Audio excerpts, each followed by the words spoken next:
Bagian 8. Kedatangan tamu tak terduga. Enggak kok mas. Aduh mati aku kalau sampai ketahuan. Ini belum waktunya. Terus kenapa sampai air mata keluar gitu? Mas Bram semakin mendekat, membuat debaran jantungku berpacu lebih cepat. Tamat sudah riwayatku. Aku asal memencet ponselku hingga tanpa sengaja memutar sebuah video drama Korea. Ini mas, gara-gara nonton ini, aku memperlihatkan layar ponselku, sebuah drama yang entah ada adegan sedihnya atau tidak. Semoga saja Mas Bram percaya dengan alasanku. Dasar emak-emak korban sinetron, ucapnya kemudian yang terlihat jengkel. Tidak apa, asal jangan sampai ketahuan. Aku segera mematikan ponselku dan bangkit dari sofa menuju ranjang. Sementara Mas Bram kembali asik dengan ponselnya sembari rebahan di tempat tidur. Sepertinya Mas Bram melanjutkan dengan perempuan itu. Aku pun segera berbaring pura-pura tidur sambil memikirkan kegilaan Mas Bram.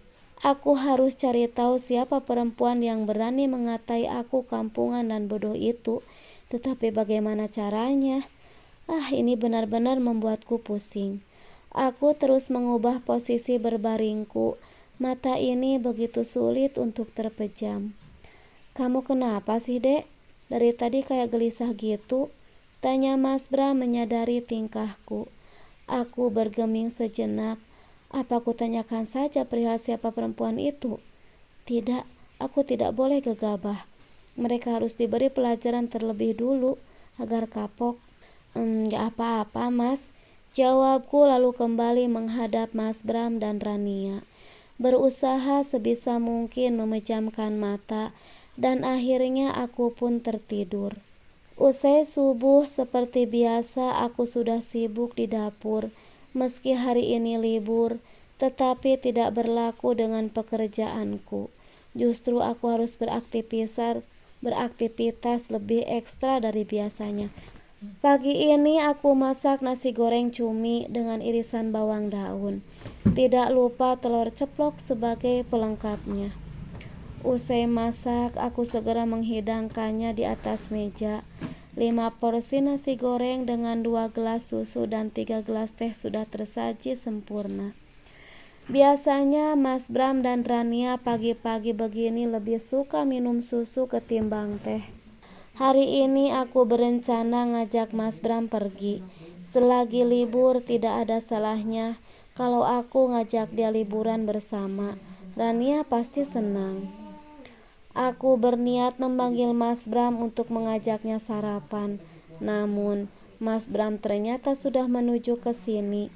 Setelahnya Mama sama Mita pun datang. Kami pun sarapan bersama seperti biasanya. Mas, hari ini kan libur.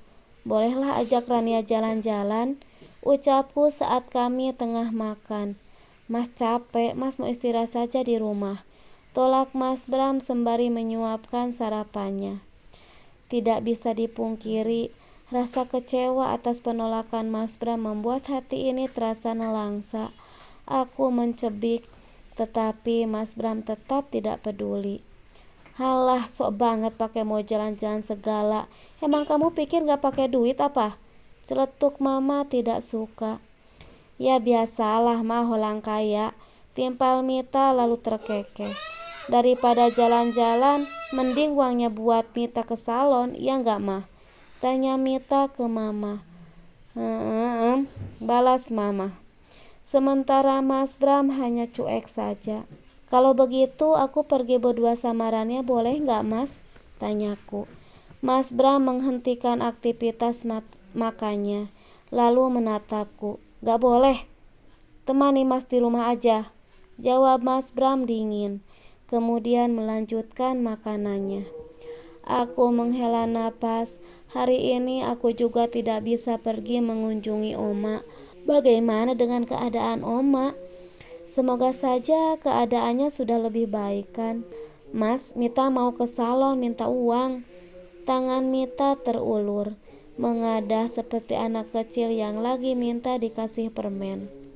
Mama juga pengen, udah lama mama gak ke salon. Timpal mama.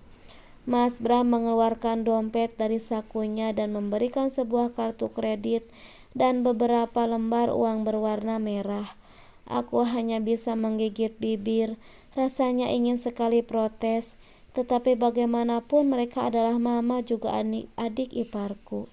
Jangan iri ya mbak, ucap Mita dengan nada mengejek. Gak kok mbak, sudah senang kalau kalian senang. Gak kok, mbak senang kalau kalian senang, jawabku berbohong. Ya baguslah, memang seharusnya begitulah sikap sebagai menantu, tegas mama. Dalam hati rasanya ingin sekali protes atas sikap dan perilaku Mas Bram yang pilih kasih. Tetapi apalah dayaku.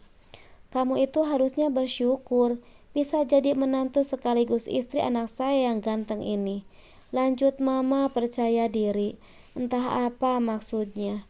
Akan tetapi sebagai manusia kita memang harus senantiasa bersyukur bukan? Iya mah, jawabku getir. Ya sudah, mama mau siap-siap dulu.